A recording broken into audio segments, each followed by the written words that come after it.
سبحان اللہ سبحان اللہ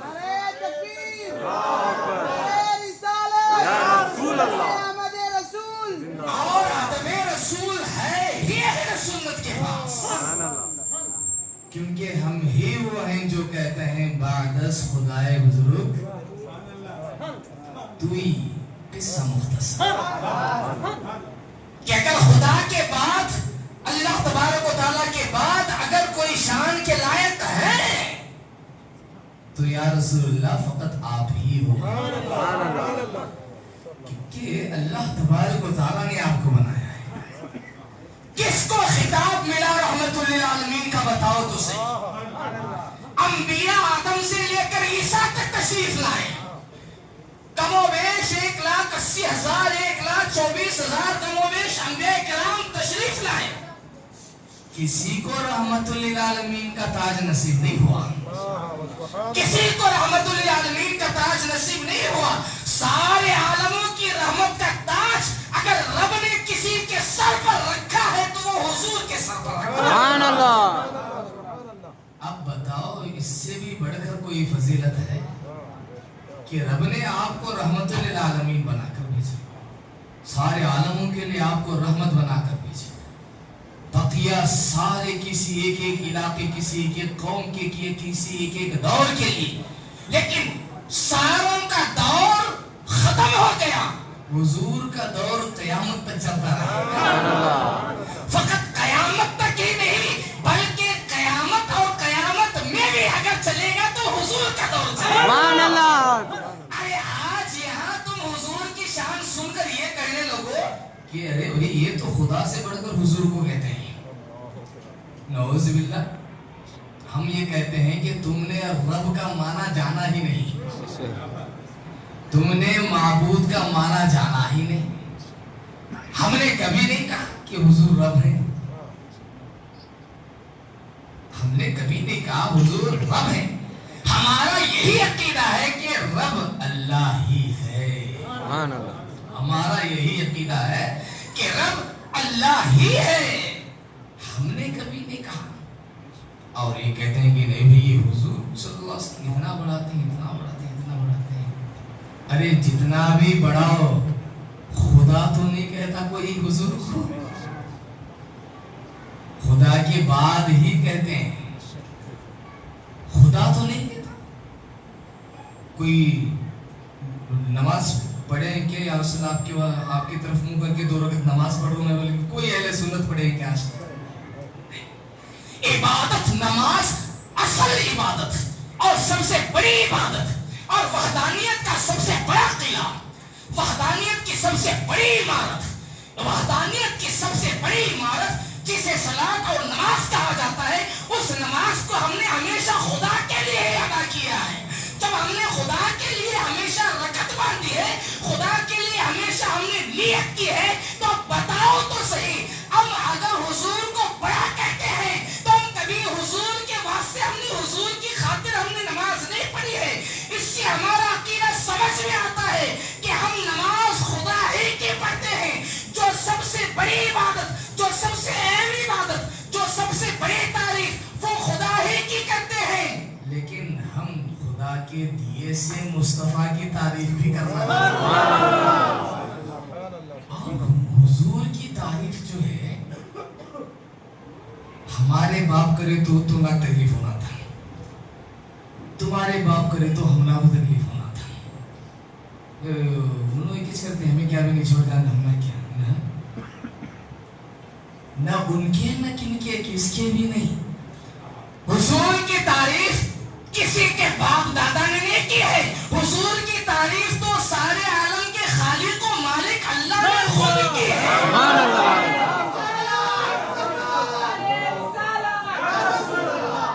لوگ سوچتے رہے کہ بھئی نماز میں حضور کا خیال آنا ہی ہے،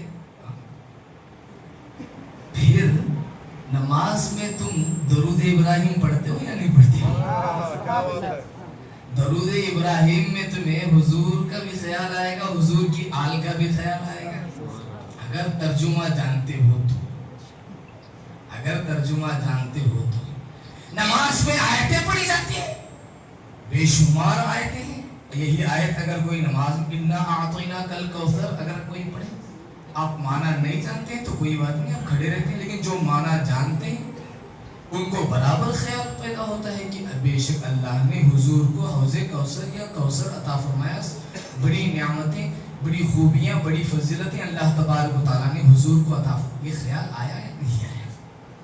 یہ خیال آیا یا نہیں آیا؟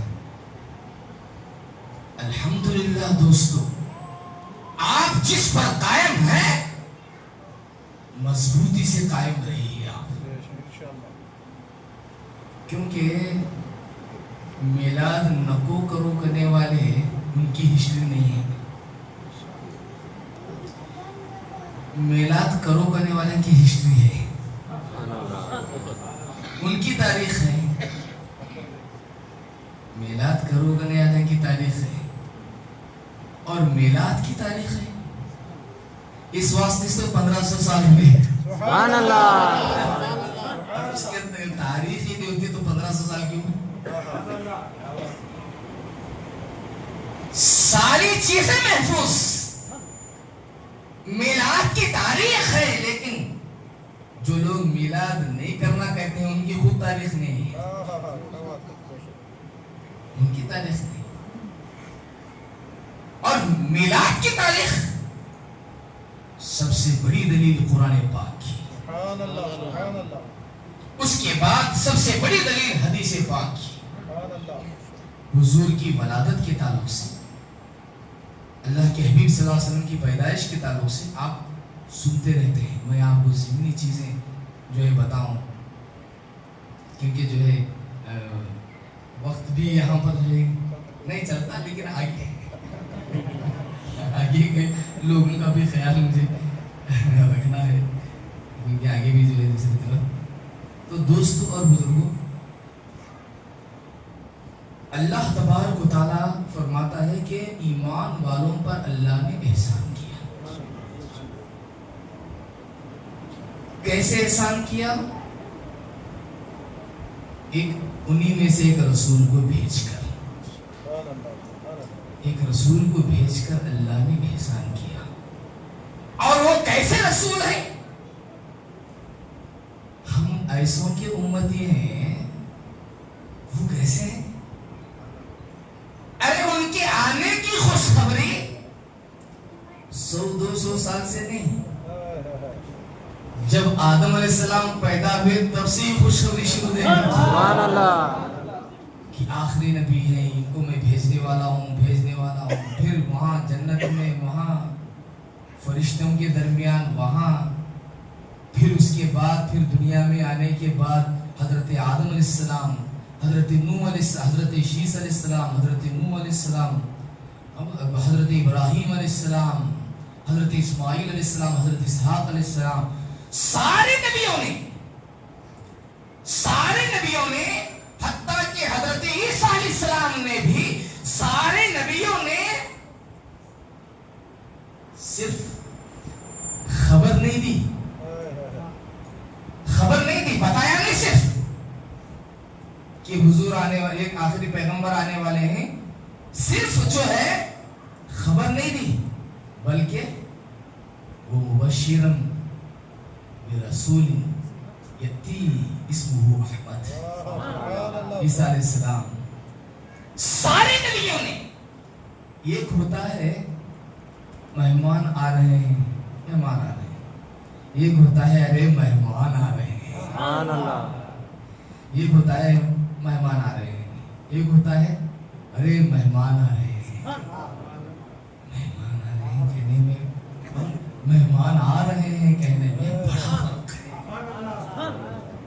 ایک ہے دونوں حالانکہ آنے کی ہی خبر دینا ہے، ایک فقط ذاتیت کے ساتھ ہے، جس میں نہ بتانے والے کو، خبر دینے والے کو کچھ مزہ ہے، نہ جسے خبر پہنچا رہا ہے اسے کچھ مزہ ہے۔ یہ ایسے ہی سمجھو قرضہ دے سالہ آ رہا ہے، وہ بھی خبر دینا کی، پھر ٹھیرتے گے تو کھا، کٹتا رہے تو کٹتے سیکھ، پھر جو ہے آنگن بھی نہیں، گھر میں بھی، حال میں نہیں، پھر روم میں بھی نہیں، روم وہ بھی بتانا ہی ہے کہ آ رہا ہے، پھر آ رہا ہے.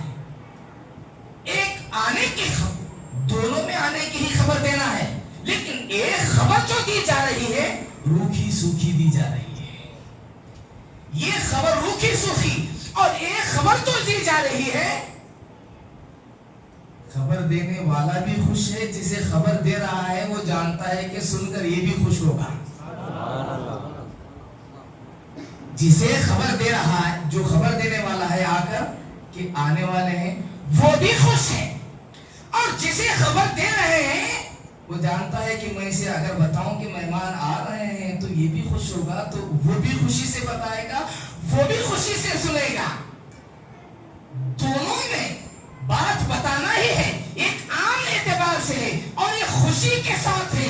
حضور صلی اللہ علیہ وسلم کی تشریف آوری، فقط آخری نبی حضور سے پہلے جو اخیر میں آئے یعنی حضرت عیسیٰ علیہ السلام، حضرت عیسیٰ علیہ السلام جو حضور کے پہلے یعنی جن تک جو ہے بنی اسرائیل کے سارے نبی اخیر رہے ہو، اس کے بعد پھر سب سے اخیر میں جن پر نبیوں کا جو نبیوں کی خاتم رہے، یعنی جن پر نبوت ختم، اب ان کے بعد کوئی نبی نہیں آنے والے. وہ کون ہے؟ اللہ کے حبیب صلی اللہ علیہ وسلم، نبی آخر الزمان، حضور نبی اکرم صلی اللہ علیہ وسلم کی ولادت کی خوشخبری صرف خبر نہیں دی انبیاء نے، اور جبریل نے بھی صرف خبر نہیں دی، جبریل بھی خوشخبری سنائے اور نبی بھی خوشی خوشی قبول کیے.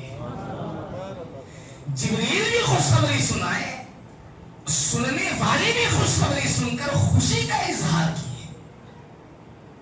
حضور آنے والے، میں آپ کی اولاد میں پیدا کرنے والا، میرا نبی آخر الزمان ہے، میں ویسے اے آدم آپ کی امت، آپ کی اولاد میں، آپ کی ذریت میں میں اسے پیدا کرنے والا ہوں، آپ کی ذریت میں میں اسے پیدا کرنے والا ہوں. حضرت آدم علیہ السلام نے رب تبارک و تعالیٰ کی اس خوشخبری کو سن کر کہ اللہ تبارک و تعالیٰ خوشخبری سنا رہا ہے، رب تبارک و تعالیٰ خوشخبری سنا، حضرت آدم خوش ہوئے. پھر جب حضرت آدم علیہ السلام کے صاحبزادے حضرت شیس پیغمبر کا زمانہ آیا، حضرت آدم علیہ السلام نے حضرت شیس علیہ السلام سے کہا کہ اے شیس میرے صاحبزادے سنو، تمہاری پشت میں اللہ اپنے ایک لاڈلے کو پیدا کرنے والا. یعنی یہ خوشخبری سناتے رہے. ابھی پیدا بعد میں ہونا ہے، ابھی پیدا ہونا نہیں ہے. نہ آدم کے زمانے میں پیدا ہونا ہے، نہ شیس و نوح کے زمانے میں پیدا ہونا ہے، نہ ابراہیم و اسماعیل و اسحاق کے زمانے میں پیدا ہونا ہے، نہ زکریا کو، یحییٰ کو، یوسف و ایوب کے زمانے میں پیدا ہونا ہے.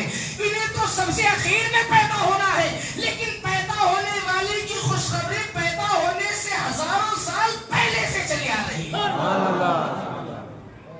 ہزاروں سال پہلے سے خوشخبری سنائی جا رہی ہے. اب جب پیدا ہوئے، جن کی امت میں ہم بھی پیدا ہوئے، ان کی آمد پر خوشی نہیں منائے تو یہ کون سی امتی کہلانے کے لائق ہے؟ یہ کون امتی کہلانے کے لائق ہے؟ ارے آنے سے پہلے آدم خوش ہو جائے، آنے سے پہلے نوح علیہ السلام خوش ہو جائے، فقط سن کر کہ اللہ جو ہے ایک نبی آخر الزمان کو پیدا کرنے والا ہے. ابراہیم علیہ السلام خوش ہوئے، فقط یہ سن کر کہ اللہ جو ہے ایک آخری پیغمبر کو، اپنے لاڈلے کو پیدا کرنے والا ہے. ابراہیم علیہ السلام جن کی پیدائش کی خوشیاں منائیں، عیسیٰ علیہ السلام جن کی پیدائش کی خوشخبریاں سنائیں، سارے انبیاء جن کی ولادت کی خوشی سنائیں، ان کی پیدائش ہوئی 12 ربیع الاول کو، پیر کے دن مکہ کی سرزمین پر ان کی پیدائش ہوئی. تو اب اس کے بعد آپ نے اعلان نبوت کیا، پھر آپ نے ایمان کی دولت لٹائی، ایمان لانے والوں نے آپ پر ایمان لایا، سب کچھ ہوتا رہا. پھر حضور صلی اللہ علیہ وسلم خود اپنے زمانے میں انبیاء تو آپ کی پیدائش کی خوشخبری سنا کر خوش ہوتے رہے. حضور صلی اللہ علیہ وسلم کو صحابہ دیکھتے ہیں کہ حضور ہر پیر کو روزہ رکھ رہے ہیں. صحابہ پوچھتے ہیں، مشہور ہے، صحابہ پوچھتے ہیں یا رسول اللہ صلی اللہ علیہ وسلم آپ ہر پیر کو کیوں روزہ رکھتے ہیں؟ حضور صلی اللہ علیہ وسلم فرماتے ہیں کہ یہ جو دن ہے پیر کا دن، میں اس لیے روزہ رکھتا ہوں کہ اس میں میری پیدائش ہوئی ہے. ذاک یوم ولدت فیہ او بعثت او انزل علی فیہ. حدیث پاک میں مسلم شریف کی حدیث پاک میں کہ پیر کا دن وہ دن ہے جس دن میری پیدائش ہوئی ہے. پیر کا دن وہ دن ہے جس دن میں نے اپنے رسالت کا اعلان کیا ہے، میری بعثت ہوئی ہے. پیر کا دن وہ دن ہے جس دن اللہ نے مجھ پر وحی نازل کی ہے. اللہ نے نبوت کا اعلان جو کروایا حضور سے، وہ کسی دوسرے دن نہیں، حضور کے پیدائش کے دن کروایا. اللہ نے جو حضور صلی اللہ علیہ وسلم پر وحی نازل فرمائی وہ کسی جمعرات، جمعہ، چہارشنبہ، منگل، اتوار، سنیچر نہیں. اللہ نے حضور پر جو وحی نازل فرمائی وہ پیر کے دن نازل فرمائی. کتنی بڑی بات ہے. خدا خود جو ہے پیر کا دن چھوڑنا نہیں چاہ رہا، اور انہوں ایسے ہی خدا کے بندے ہو کر پکڑنا نہیں چاہ رہے. کتنا بڑا بات ہے وہ. اللہ تبارک و تعالی نے حضور کی ولادت کو، پیدائش کو پیر کے دن رکھا. پھر ذاک یوم ولدت فیہ او بعثت او انزل علی فیہ، کہ اس میں بعثت ہوئی میری. حضور پاک فرماتے ہیں اور وہ ایسا دن ہے جس میں مجھ پر وحی نازل ہوئی، اس لیے میں رب کا شکریہ ادا کرتے ہوئے روزہ رکھتا ہوں. میں رب کا شکریہ ادا کرتے ہوئے بعض لوگ بولیں تمہیں بھی روزہ رکھو تو حضور صلی اللہ علیہ وسلم کی پیدائش کے دن.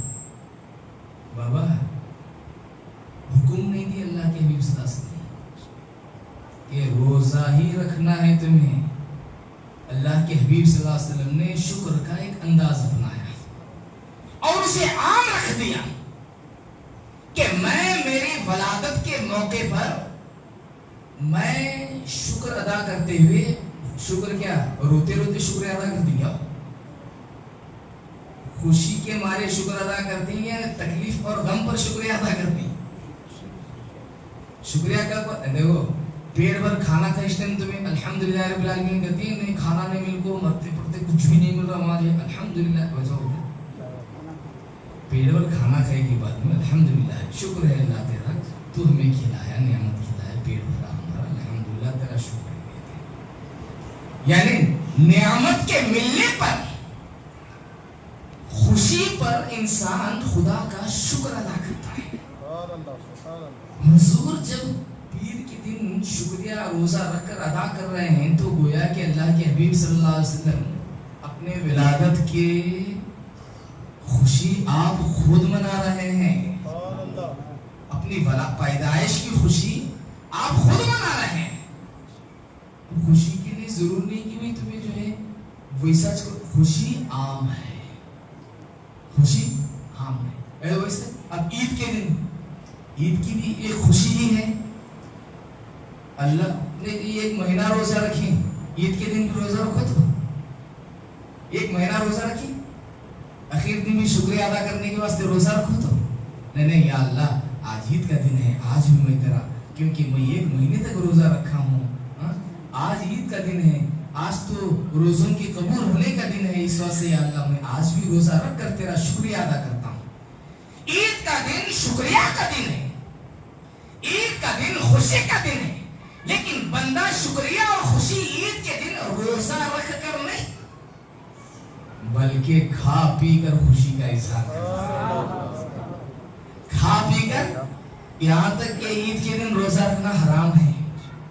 عید کے دن روزہ رکھنا حرام ہے، روزہ نہیں رکھ سکتے کیونکہ وہاں حکم ہے. وہاں کیا ہے؟ وہاں حکم ہے وہاں کہ عید کے دن روزہ نہیں رکھا جاتا.